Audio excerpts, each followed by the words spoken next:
আমি যখন বুঝলাম, আমি তাদের কাছে ছিলাম সোনার ডিম পাড়া। আমি সেকেন্ড টাইম তাকে 2010 সালে আবার তাকে ডিভোর্স দিয়ে দিই। জিনিস নিয়ে একজন অন্যজনকে সন্দেহ করে বেশি, এটাই মূল কারণ। সুপ্রিয় দর্শক, স্বাগত জানাচ্ছি বিটিভি নিউজের নিয়মিত আয়োজন উত্তর খুঁজি অনুষ্ঠানে। এই অনুষ্ঠানের মাধ্যমে আমরা তুলে ধরার চেষ্টা করব সমাজের নানা অসঙ্গতি এবং এর অন্তর্নিহিত কারণ। আপনার অনুসন্ধানী মনের প্রশ্নের উত্তর খুঁজতেই আমাদের এই আয়োজন। আপনাদের সঙ্গে আছি আমি হামিম জাবির।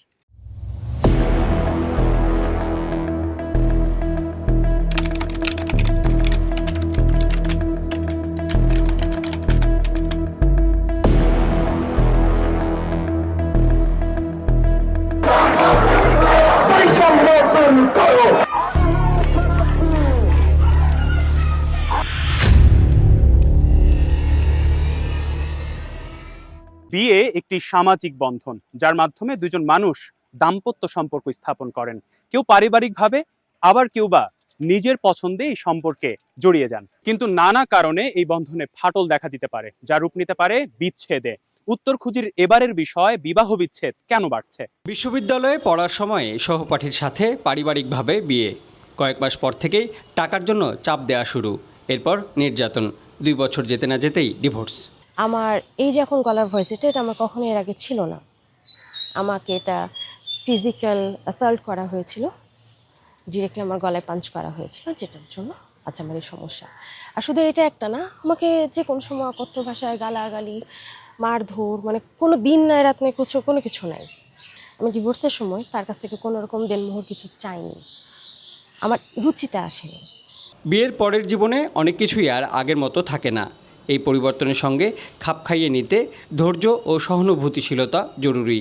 এক্ষেত্রে পারস্পরিক বোঝাপড়া, শ্রদ্ধাবোধ এবং একে অপরের প্রতি আকর্ষণ, এই 3টি প্রধান উপাদানের কোনো একটিতে ঘাটতি হলেই সম্পর্কে টানাপোড়েন দেখা দেয়।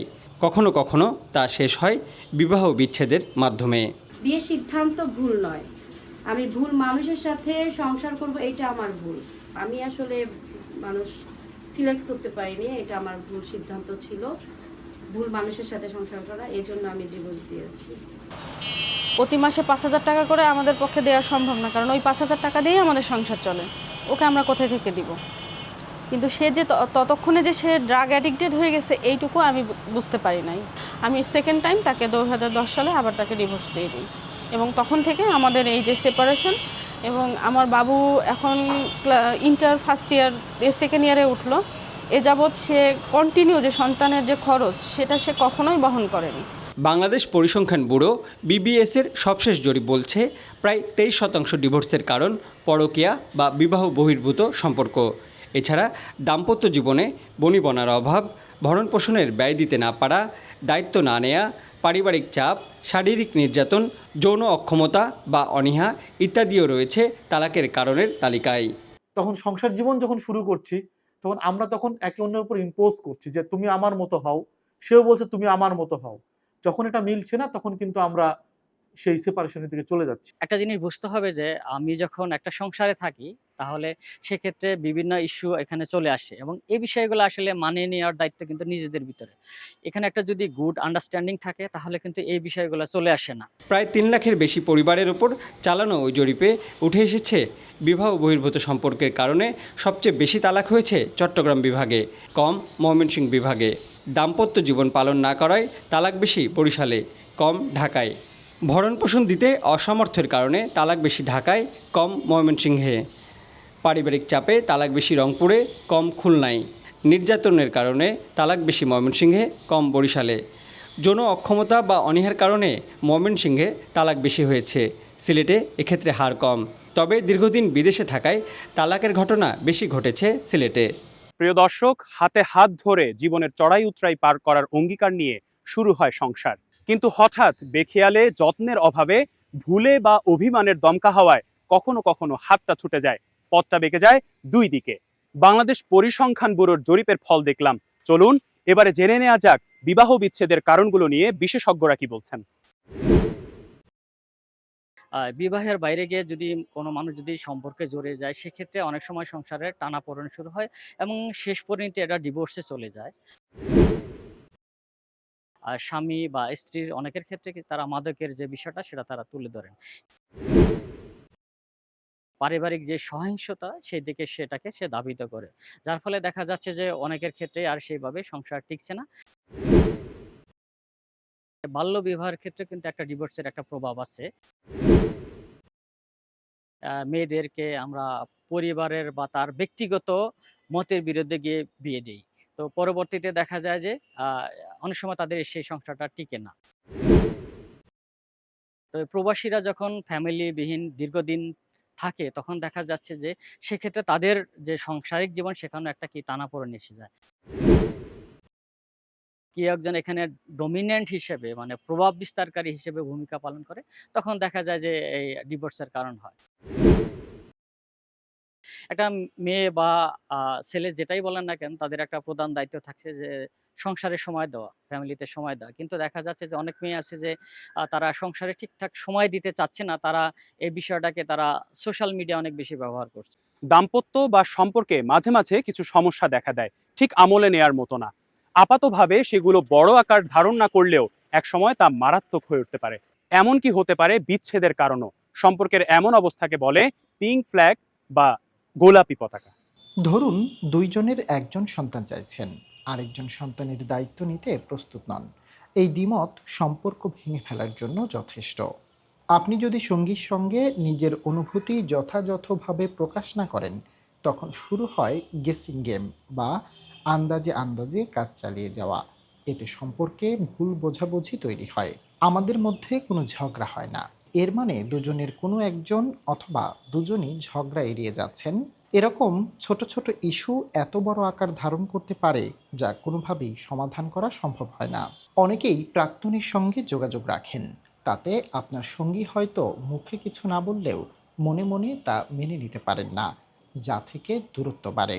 সংসারে একজন টাকা জমাতে চান, আরেকজন মনে করেন একটা জীবন তা উপভোগ করাটা জরুরি। এসব বিষয়েও সম্পর্কে নেতিবাচক প্রভাব ফেলতে পারে। কারো কাছে শারীরিক আকর্ষণটা গুরুত্বপূর্ণ, কারো কাছে সঙ্গীকে কোথাও বেড়াতে নিয়ে যাওয়া, কোনো শখের চর্চা করা এসব বড় কিছু। কিছু আমরা বলি সম্পর্কের ক্ষেত্রে রেড ফ্ল্যাগ গুলা কোন মানে কিছু আছে যেগুলো দেখে আমরা বুঝতে পারি যে আসলে সম্পর্কের প্রবলেম তৈরি হচ্ছে।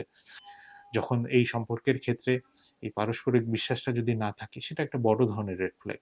বিশ্বাস ছাড়া কিন্তু আসলে সম্পর্কটা সুন্দর করে আগানো যায় না।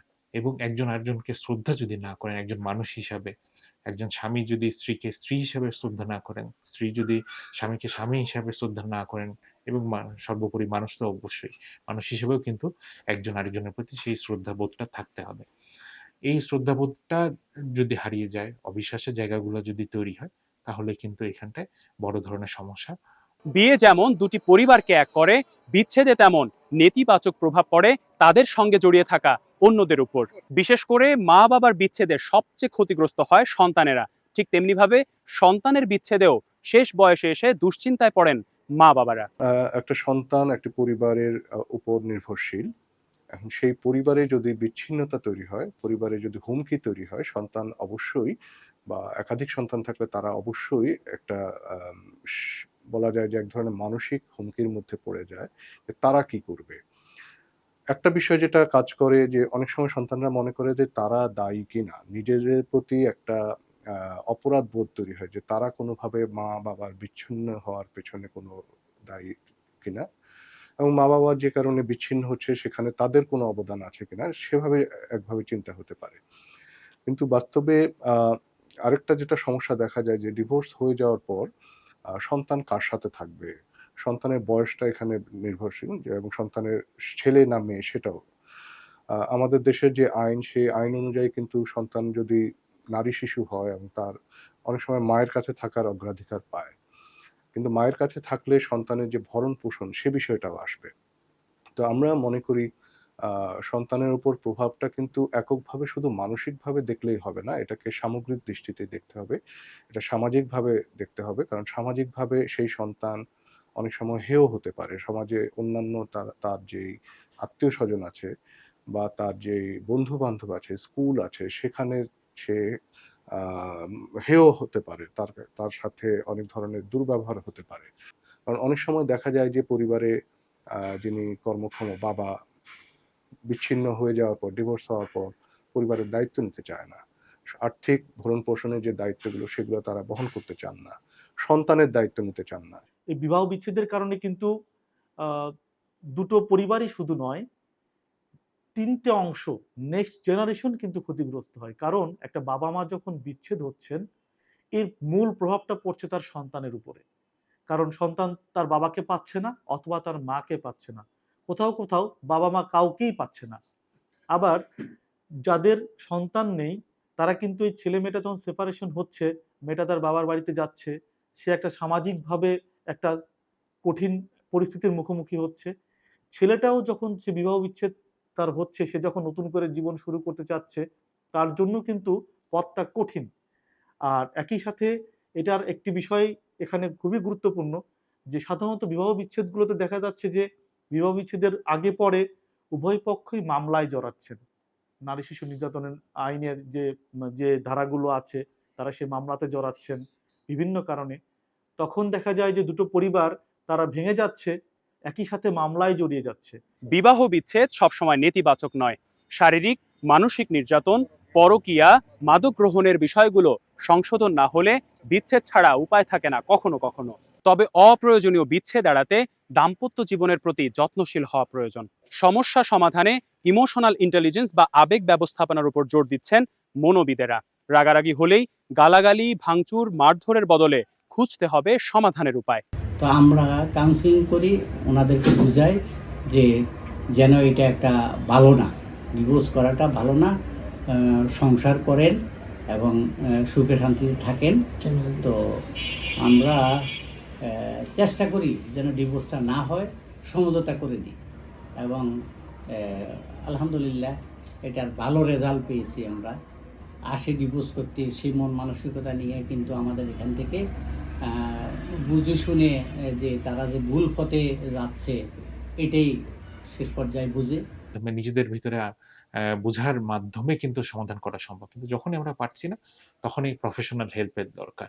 এবং এই প্রফেশনাল হেল্পটা যদি একজন নিরপেক্ষ মানুষের দ্বারা হয় তাহলে কিন্তু স্বামীর পক্ষে অথবা স্ত্রীর পক্ষে কেউ কথা বলছেন না, সম্পর্কটার পক্ষে কথা বলছেন। শুধু কি এখানে ডিভোর্সটাই একমাত্র সমাধান? অবশ্যই না। আমাদের এখনো আমরা ট্র্যাডিশনাল যেই সামাজিক ভ্যালু সেগুলোতে আমরা এখনো আমাদের এই সমাজে বিশ্বাস করি। সংসার ভেঙে যাক এটা আমরা কখনোই চাই না। প্রতিটি দম্পতিকে কিভাবে করে তারা তাদের হার্ডেলগুলো, তাদের সম্পর্কের যে বিপদগুলো সেগুলোর থেকে বের হয়ে আসতে পারেন। এটা কিন্তু প্রতিটা দম্পতির ক্ষেত্রে আলাদা। কখনোই মানে একই জিনিস কিন্তু সবাইকে না। প্রতিটা মানুষ আলাদা, যেমন প্রতিটা দম্পতি আলাদা এবং তাদের ডায়নামিক্সও কিন্তু পুরোপুরি আলাদা। সো তাদের যেই সম্পর্কের বিষয়গুলো সেগুলা বুঝে, সেগুলাকে এনালাইসিস করে একজন কাউন্সিলর হেল্প করেন যে কিভাবে করে তারা তাদের বর্তমান সমাধানগুলা নিয়ে আসতে পারেন তাদের লাইফে এবং একটা সুন্দর স্বাভাবিক যে দাম্পত্য জীবন সেটা কিভাবে করে তৈরি করতে পারেন। এটা আমাদের দেশে একটা স্টিগমা আছে যে যাবো, কি বলবে, কি মনে করবে, আবার কি হবে, এখানটায় মানুষজন আমাকে দেখলে কি বলবে যে সে ম্যারেজ কাউন্সিল করছে, তার মানে নিশ্চয়ই কোনো ঝামেলা আছে। আমরা তো অনেক সময় জিনিসগুলা সবার সামনে আসুক এটা চাই না। সমঝোতা মানেই হেরে যাওয়া নয়। ঝগড়াবাজিতে জিতলেও আসলে হেরে যায় সম্পর্কটা। কখনো কখনো মানিয়ে চলাই হতে পারে জীবনে সুন্দর করে বাঁচার চেষ্টা। প্রিয় দর্শক, আজ এই পর্যন্তই। উত্তর খুঁজির আগামী পর্বে আবারও হাজির হব নতুন কোনো বিষয় নিয়ে। সে পর্যন্ত ভালো থাকুন, সুস্থ থাকুন। আল্লাহ হাফেজ।